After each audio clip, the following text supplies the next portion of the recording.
Well, the stock market meltdown not over yet. Stocks once again falling today. The Dow ending down more than 235 points, while the S&P 500 inched closer to bear market territory. So here's what that means. A bear market is a 20% or more fall from an index's high. There have been 12 bear markets since World War II. 9 of them lost at least 25%. The last one happening just 2 years ago. So joining me now, Lydia Moynihan, business reporter for the New York Post. Lydia, great to see you again. Not such a great topic. How close are we to a bear market, and what does that mean if and when we hit that mark?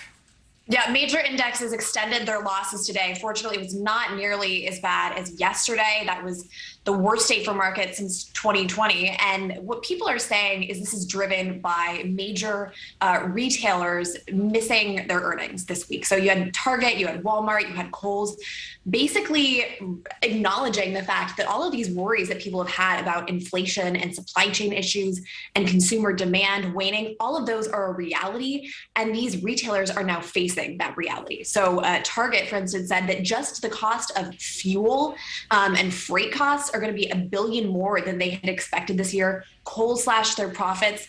And what a lot of people say is that this is driven by inflation and the Federal Reserve. And it's sort of some alarming news out of the Federal Reserve. Federal Reserve Chairman Jerome Powell has been pretty optimistic up until this week. This was the first time he acknowledged that there could be some pain associated with reining in that inflation. And the market analysts we're talking to say, the market is going to be sort of in purgatory until we can reduce the inflationary pressures. All right, so sort of in purgatory, we've really seen a steady slide for a while at this point. Do you see the markets bottoming out anytime soon? I mean, it's anyone's guess. I think these exogenous factors are going to remain. We're going to continue to have supply chain issues. And until we can kind of rein in inflation, we're going to be faced with these issues. One thing I want to note, though, I don't want to be all doom and gloom. There is some good news out there.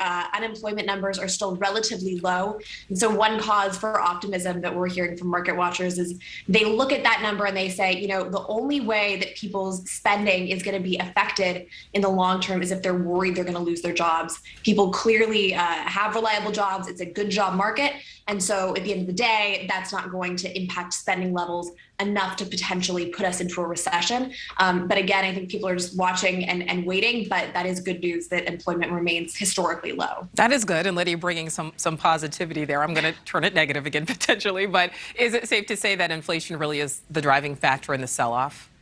Yeah, absolutely. I mean, these are inflation levels we haven't seen since the 1980s, and it becomes this vicious cycle where you keep raising prices and it's unclear where it ends until the Fed can kind of rein it in, raise interest rates. But that means oftentimes there is some pain in the short term. Yeah, certainly some pain. All right, Lydia Moynihan, thank you for that. Thank you for watching. Click the red subscribe button below so you can get more of NewsNation's fact-driven, unbiased coverage.